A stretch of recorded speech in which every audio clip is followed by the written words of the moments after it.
J-1 avant le Brésil et dans 24 heures je décolle. Mes valises sont prêtes. D'ailleurs, je vais répondre à une question qui revient souvent parce que hier, je montrais ma valise que j'avais faite sur Snap. On voyait que j'emmenais par exemple mon sac Chanel. Et je sais que ça intrigue pas mal de personnes parce que pour la plupart des gens, le Brésil c'est genre la représentation même du danger, du vol, du racket, du crime. Et les gens me disent mais t'es folle ou quoi d'emmener tes sacs au Brésil? Moi, je vais vous parler de mon ressenti et de mon expérience concernant la sécurité au Brésil, en sachant que je pense que je suis quand même assez bien placée pour en parler. Honnêtement, je me suis pas sentie en insécurité au Brésil plus qu'ailleurs, plus que dans certains pays par exemple comme le Sri Lanka ou même Londres cet hiver. Alors évidemment, moi aussi à la base je partais avec plein de préjugés. Quand j'ai annoncé à mes parents que je partais vivre au Brésil, vous imaginez qu'ils ont dû bien paniquer. Donc j'étais persuadée que là-bas vraiment il allait forcément m'arriver quelque chose. J'avais emmené genre 5 téléphones de rechange, vous savez, mes anciens iPhones, les iPhone 6 et tout, au cas où je me faisais voler mon téléphone, j'étais sûre que ça allait finir par m'arriver.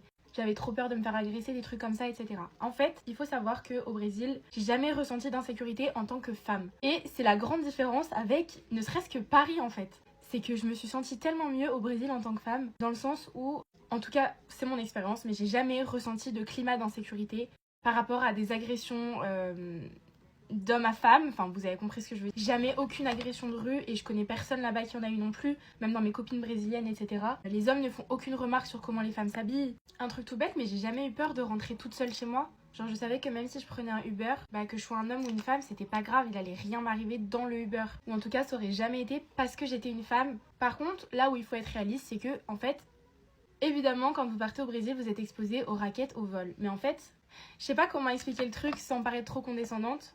Mais le Brésil est un pays extrêmement pauvre et je pense que quand on n'y va pas, on le ressent pas forcément. On s'en rend pas compte même si on le sait de loin. Pour vous aiguiller, le SMIC au Brésil représente en euros l'équivalent d'environ 200-250 euros, ce qui n'est rien. Et imaginez à côté de ça par contre, moi quand j'étais au Brésil, mon iPhone 13 il commençait à ne plus marcher, etc.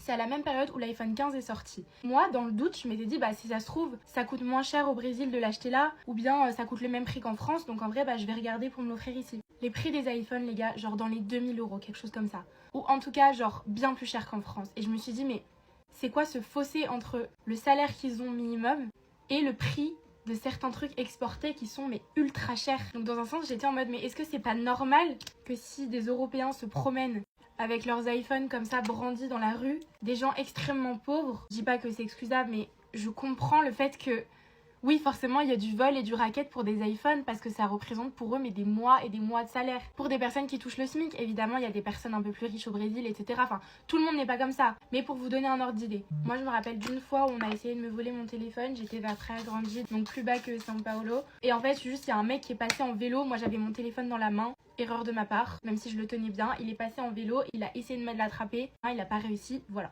J'ai eu de la chance, peut-être qu'il aurait pu être armé, peut-être qu'il aurait pu me menacer avec une arme. Maintenant je sais que dans certains quartiers de Rio de Janeiro, forcément c'est beaucoup plus craignos, sans parler des favelas, parce que ça les favelas les gars, si vous leur manquez pas de respect, quand vous êtes dans la favela, déjà c'est pas forcément l'idéal d'aller visiter les favelas, parce qu'honnêtement c'est pas forcément... Enfin, on va pas visiter une favela pour moi, mais c'est un autre débat. Mais tant que vous leur manquez pas de respect, dans les favelas ils vont rien vous faire. Certes ils sont ultra armés, etc., mais ils s'en foutent des touristes en fait. Vous êtes vraiment le cadet de leurs soucis là-bas à Rio. C'est des trucs entre eux, clairement ils nous calculent pas. Sauf si tu commences à faire le malin, à snapper tout et tout, mais vas-y, ça c'est un autre débat. Bien sûr, c'est arrivé que j'entende des histoires d'autres personnes de mon école, etc., qui se soient fait agresser à Rio, etc. Notamment pendant le carnaval. Je sais que le carnaval, c'est vraiment une période qui craint parce qu'en fait, ils savent qu'il y a plein de touristes qui viennent et que les touristes sont pétés de thunes, mais comme je vous ai dit, ils sont pauvres. En tout cas, j'ai pas entendu autant d'histoires que comme au Mexique, en Colombie, etc., avec genre des histoires de trafic d'organes, des trucs de gens qui vous kidnappent.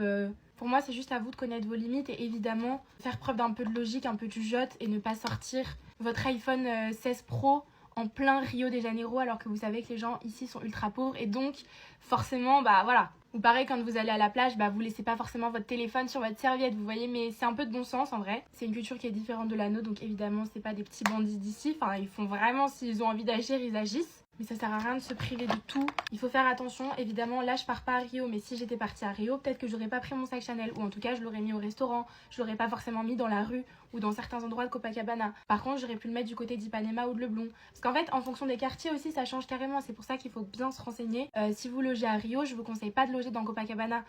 C'est sympa Copacabana, c'est le Brésil, genre l'image qu'on s'en fait. Mais c'est pas le plus safe. Et pareil, je vous conseille de loger genre du côté de la plage. Pas du tout du côté de la ville reculée. Voilà. C'est des petits conseils comme ça, il faut se renseigner carrément. Moi en l'occurrence je vais à Florianopolis, c'est une ville qui craint pas. Mais juste les gens là-bas sont pauvres et c'est horrible. Et moi je me rappelle que parfois je parlais avec des gens de mon école, des copains à moi, et pourtant c'était vraiment pas les plus à plaindre. Parce qu'en vrai j'étais dans une école d'une ville assez riche pour le Brésil. Donc les gens là-bas étaient quand même relativement riches.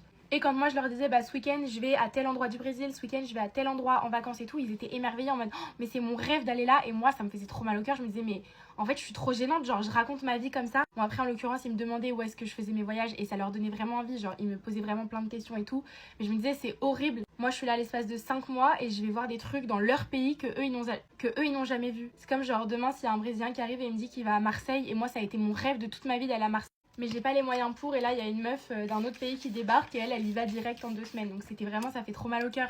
Mais pour moi une fois de plus c'est du bon sens. C'est comme par exemple je sais que Grenoble c'est considéré comme une des villes les plus dangereuses en France. Bah peut-être que je l'emmènerai pas là-bas, mon sac non plus, vous voyez. Alors je dis ça au hasard mais vous avez compris. Mais en tout cas pour moi c'est les gens les plus gentils que j'ai jamais rencontrés, les plus accueillants. Même si oui ça reste un pays dangereux. Voilà, en tout cas, il suffit normalement d'être respectueux de tout le monde et il devrait rien vous arriver. Faites attention, ayez un peu de bon sens. Je vous fais plein de gros bisous et on se voit demain au Brésil.